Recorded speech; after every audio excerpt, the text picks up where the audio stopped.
Hello guys! So wala akong gagawin ngayon. Samahan nyo na lang ako magtinda ngayon.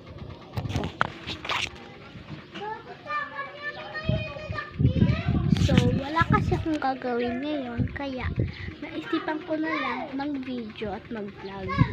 So please support me guys para makapanood din kayo ng mga bago kong upload.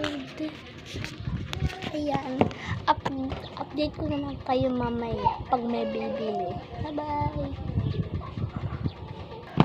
Hello! So, wala pang bumibili. So, ngayon, wait na lang sa part 3. Ay, sa part pala kasi bukas magpa-vlog na naman tayo ulit. So, ito, short lang ito guys. Short video lang to. So, bye-bye!